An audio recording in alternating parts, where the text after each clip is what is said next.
This is Abbotsford in the Scottish borders, Walter Scott's Palace of the Imagination, his conundrum castle.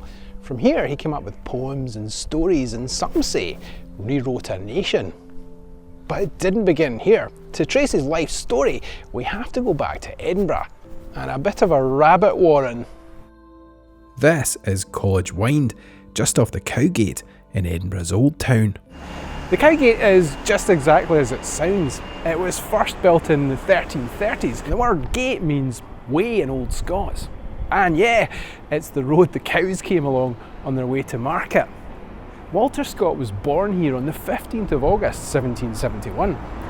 These days it's part of Edinburgh University and it looks a bit different. It looked like a bit of a slum. But in Edinburgh in 1771, this is how most people lived. Rich people and poor people in the same buildings, cheek by jowl. If you were poor, you lived up on the top floors or down at the bottom. If you were a bit better heeled, you were in the middle of the building, nice and cosy. I don't want to make out that Walter had a deprived childhood. That's clearly not the case.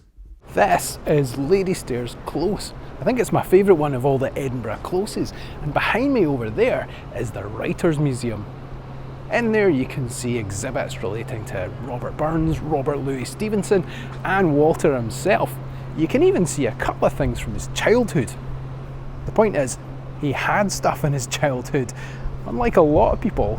The streets and buildings were tightly packed together. Edinburgh was known as Auld Reekie because of the smoke it belched from its chimneys.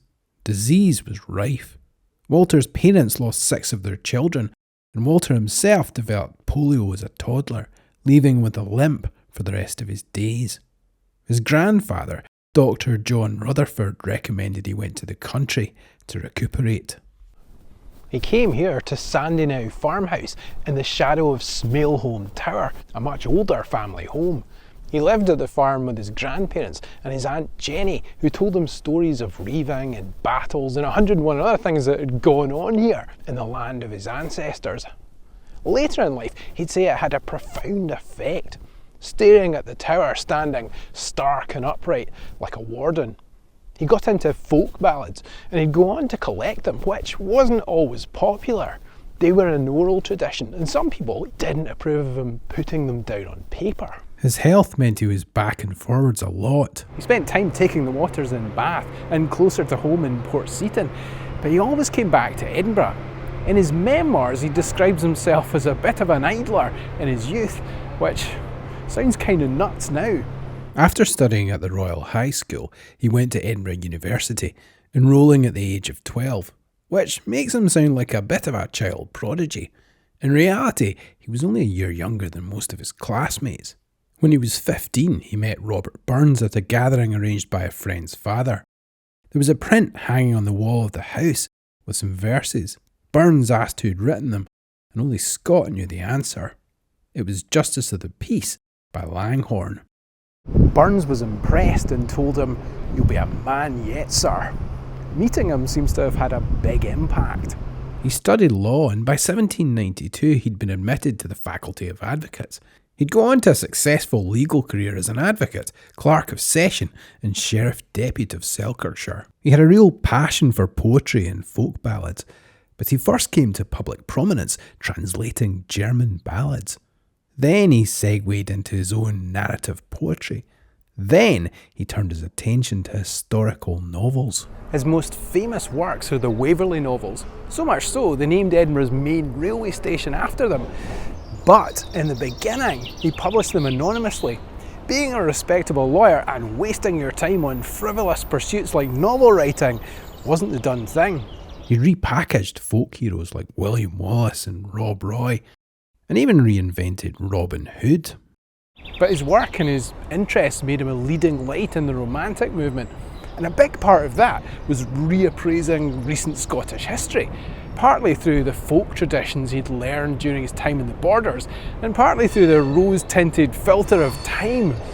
The last major Jacobite uprising had happened in 1745. The Jacobites supported the cause of James Stuart's claim to the throne. This was really civil war, with members of the same family taking different sides on the battlefield. and it all ended at the Battle of Culloden in April 1746.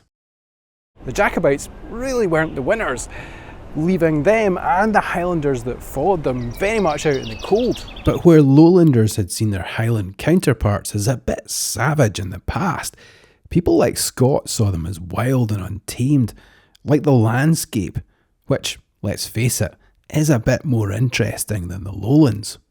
Highland dress was banned for most Highlanders, and a lot of people referred to this place as North Britain. Walter's novels got him a lot of attention, and eventually he became friends with George IV, who made him a baronet in 1820.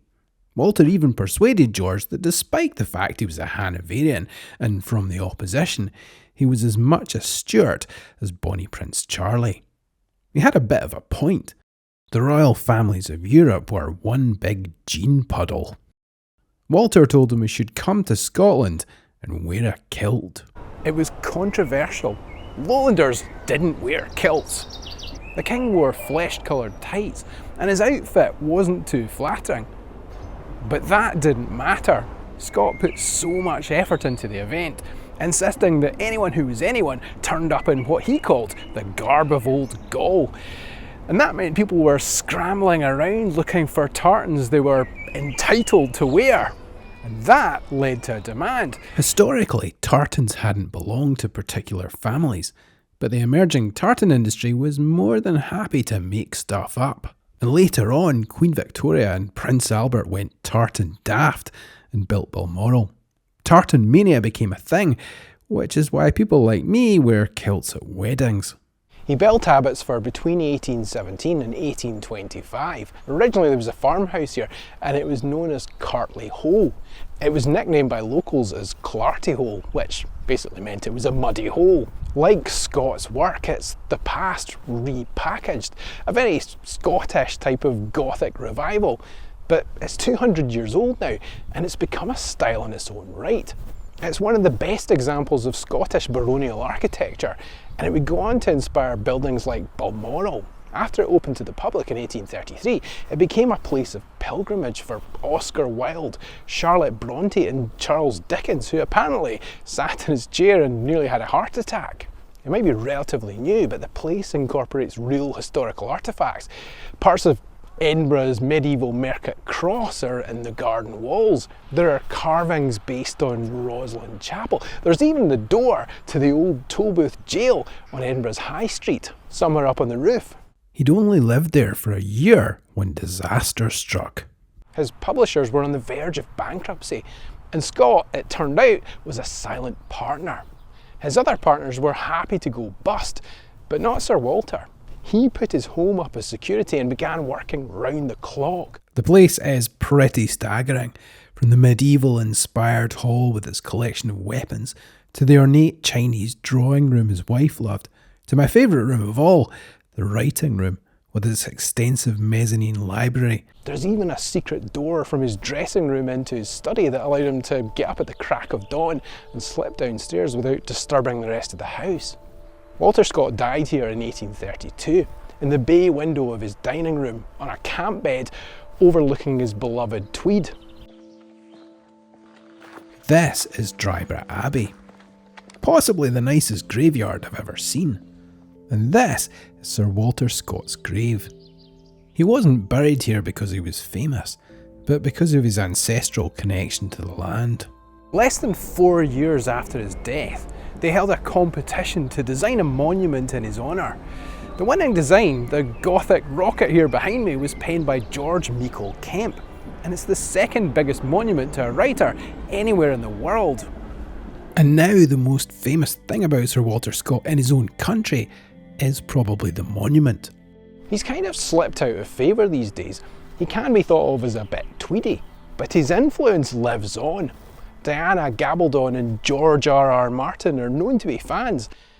Yeah, he muddled Scottish culture up. Yes, he's partly responsible for tartan tat, for dodgy shortbread tins and CU Jimmy hats, and for lowlanders like me wearing kilts at weddings. But if it wasn't for Walter, I might be talking to you from a place called North Britain.